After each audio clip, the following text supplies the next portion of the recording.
Trump کی طرف سے یہ کیے گئے دعوے کہ ایران کو ہم نے شکست دے دی ہے، امریکہ جیت چکا ہے اور رجیم بھی چینج کر دی ہے، اس میں کوئی صداقت نظر نہیں آتی۔ ادھر ٹرمپ صاحب ہیں کہ جیت کے دعوے پر دعوے کیے جا رہے ہیں، اگر جیت گئے ہیں تو پھر جنگ ختم کیوں نہیں ہو رہی؟ اور اس کے ساتھ ساتھ جشن ہوتا ہے اگر کوئی جنگ جیت جائے، یہاں جشن نہیں ہو رہا بلکہ برطرفیاں ہو رہی ہیں اور ایران کی طرف سے ان کے جہاز پہ جہاز مار گرائے جا رہے ہیں، اور یہ برطرفیاں بھی اس صورت میں ہو رہی ہیں کہ جنگ پوری زوروں سے جاری ہے۔ جس طرح سے ٹرمپ کی طرف سے برطرفیاں کی جا رہی ہیں، اپنے آرمی چیف کو بھی انہوں نے برطرف کر دیا یا ان کو گھر بھجوا دیا۔ ان کو دیکھا جائے تو یہ کہا جا سکتا ہے کہ امریکہ میں برطرفیوں کی خزاں اتری ہوئی ہے۔ بڑی فوج کے سربراہ جنرل رینڈی جارج کو اچانک عہدے سے ہٹا دیا گیا، جنرل ڈیوڈ بارڈن اور major general William Green junior کو بھی فارغ کر دیا گیا۔ ٹرمپ نے اٹارنی جنرل کو بھی ہٹا دیا اور پام بونڈی کی جگہ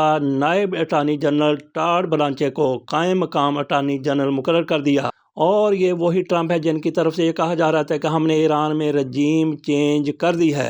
اندازہ کیجئے کہ اس دعوے میں کتنی صداقت ہو سکتی ہے، کیونکہ وہاں پہ وہی صدر ہیں، وہی وہاں پہ وزیر خارجہ ہیں، وہی وہاں پہ فوجی کمانڈ ہے۔